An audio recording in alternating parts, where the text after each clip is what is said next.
les décisions du décès.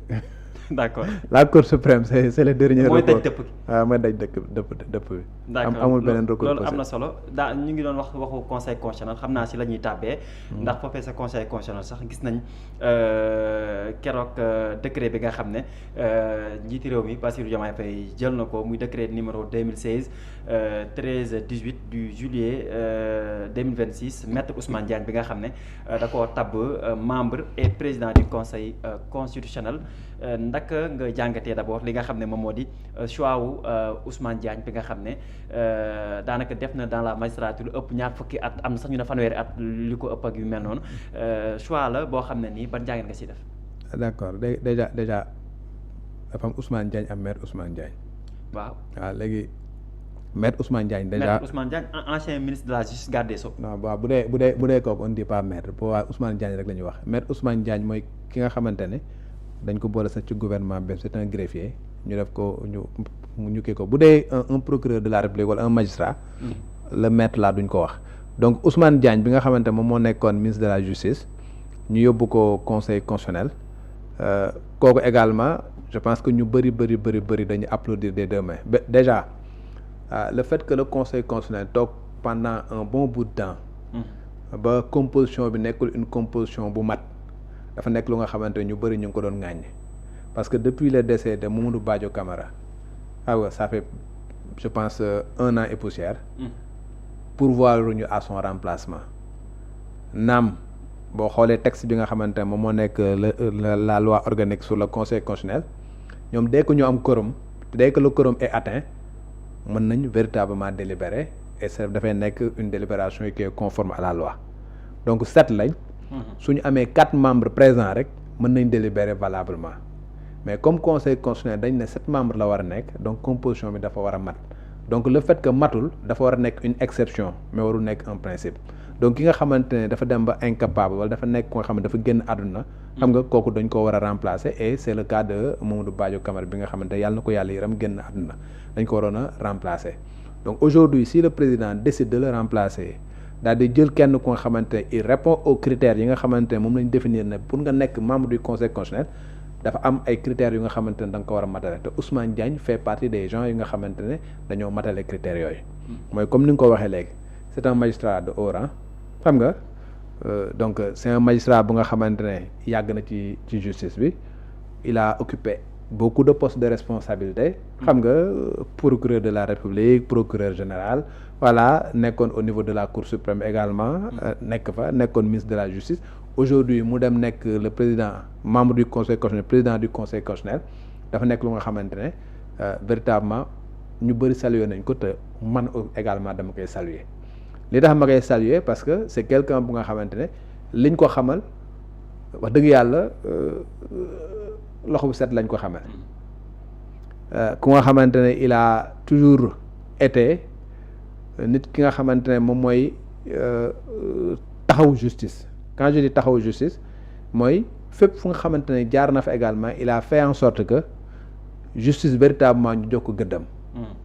jox gëddam mooy lan appliquer la loi faire appliquer la loi et que pression bu mu mësaan a jot également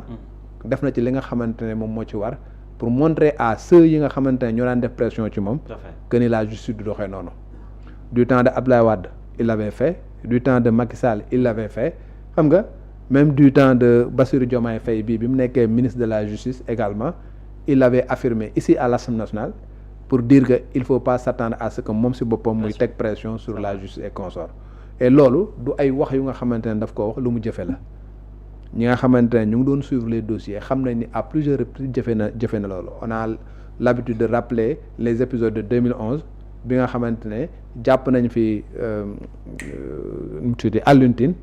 biñ ko ëndee au niveau du parquet mu ne moom il n'a jamais ordonné son arrestation et par conséquent il est libéré purement et simplement biñ fi jàppee également ñoom Thiat Y'en a marre également toujours en 2011 il avait agi de la même manière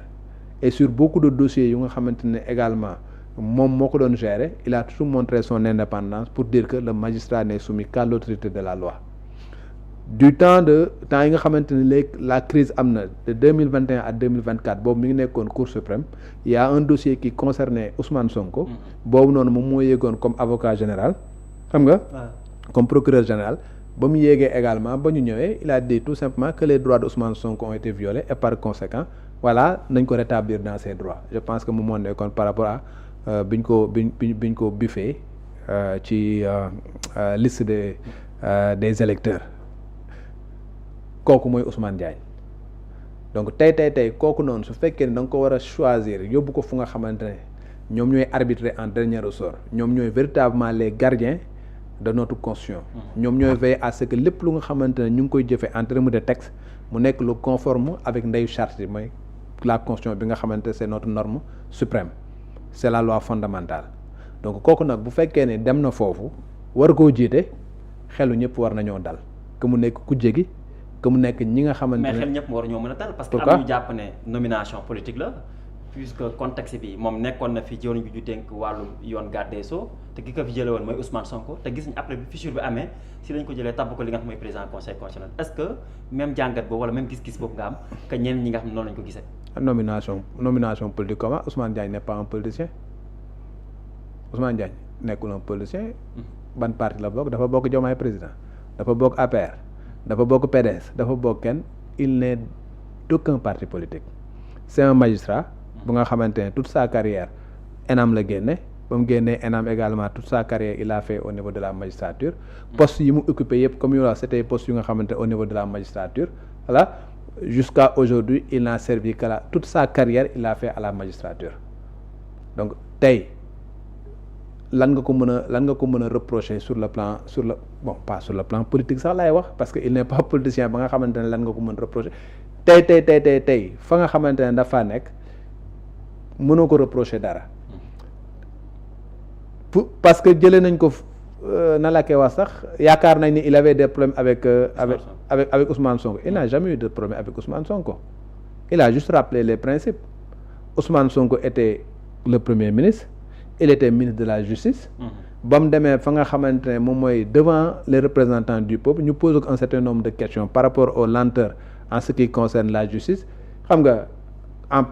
lui suggérant même de faire en sorte que dossiers yi gaaw ça veut dire que mu def pression sur les juges yi nga xamante ne ñoom ñoo yor dossiers yi il leur a rappelé que la justice ne fonctionne pas comme ça et que man j'ai jamais accepté que ñu may teg pression il faut pas s'attendre à man sama bopp may teg pression ci ñi nga xamante ne ñoom ñooy yor véritablement les dossiers parce que les juges ñu nga xamante les juges du siège encore une fois c'est des gens qui sont indépendants les textes ñoom ñoo ko wax et que liggéey bi nga xamante dañ koy liggéey dañ ko war a liggéey également en ne respectant que la loi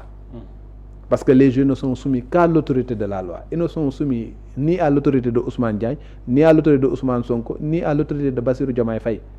ils sont là pour dire le droit ils sont là pour arbitrer la preuve ñaata yoon la état du Sénégal nga xamante ne partie au procès la dem au niveau de la justice ñu ñàkkal ko su fekkoon ni moom mi nga xamante ne mooy exécutif bi moom mooy ki nga xamante ne day wañ seen loxo lu mu bëgg ci ñoom dañ ko dafay am mais ñaata yoon la ñu daan état du Sénégal ñaata yoon la état di bëgg dara ci justice bu demee du am du exemple la sax président Macky Sall bi muy ne dafay reporter élection yi conseil constitutionnel da ko koo lankaloon exemple en 2024 exemple ñu ngi on parle de Ousmane Sonko bi ñu réintégré assemblée nationale su fekkee ne politiquement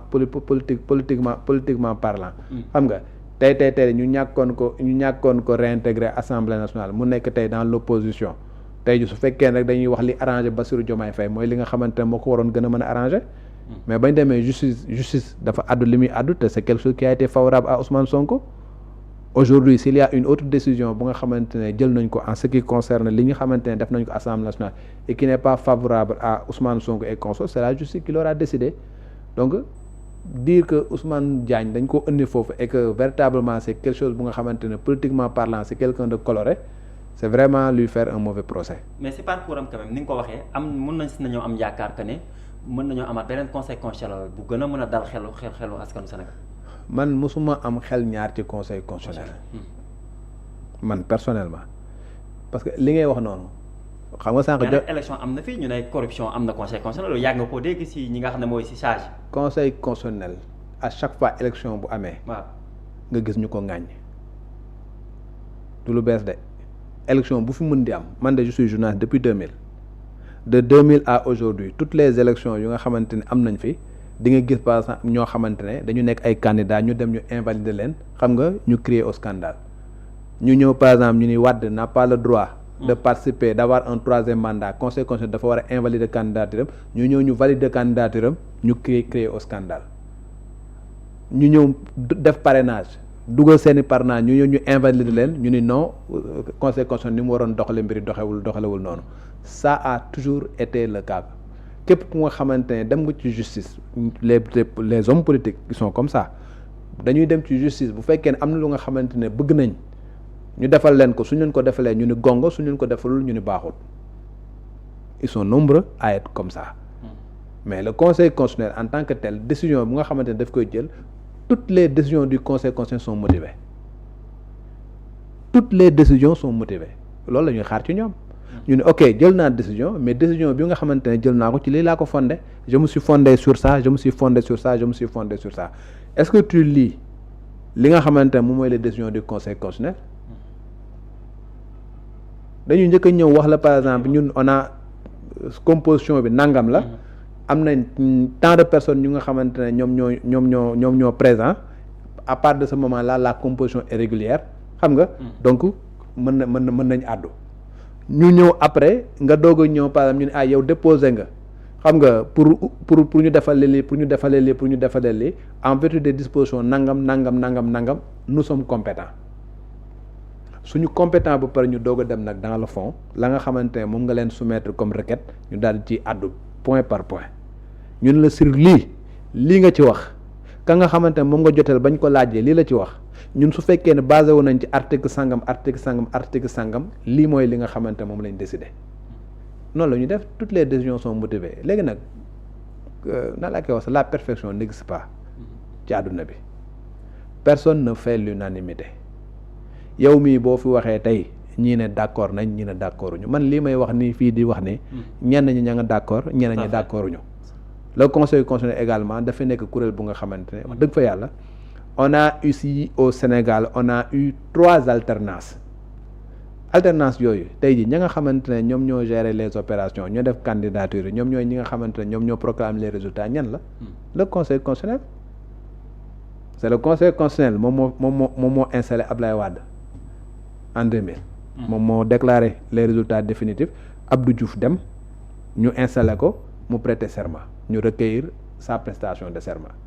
c'est le conseil constitutionnel moo def la même chose en 2012 alternance c'est le même conseil constitutionnel moom moo ko def ak Bassirou Diomaye Faye te yaa ngi rappelé sànq au moment où dëkk bi pëcc xoona xam nga ba ñu naan ok am na report élection ak du am report élection c'est le conseil constitutionnel qui a pris ses responsabilités xam nga et qui a dit à Macky Sall vous ne pouvez pas faire ça vous ne pouvez pas faire ça et pourtant tous les membres yi nga xamante ne ñoom ñoo décidé woon loolu noonu ils sont nommés par le président Macky Sall c'est vrai waaw donc il n'est pas dit encore une fois que les membres du conseil constitutionnel y compris Ousmane Diagne sont nommés par le président Bassirou Diomaye Faye et par conséquent Bassirou Diomaye Faye lu mu bëgg ci conseil constitutionnel moom la ñu koy defal ça se passe pas comme ça donc ñi nga xamante ne ñu ngi ciy wax ay yoon voilà dafa am ay trucs politique et consort wax dëgg yàlla je suis désolé mais c'est pas comme ça leer na ñu ñëw suñu daanaka ponk bu mujj rek bi nga xam ne dafay ñëwaat si lu ñeel wàllum tàggat yaram parce que wàllum tàggat yaram boobu sax dafa am loo xam ne daf see jot a xew lu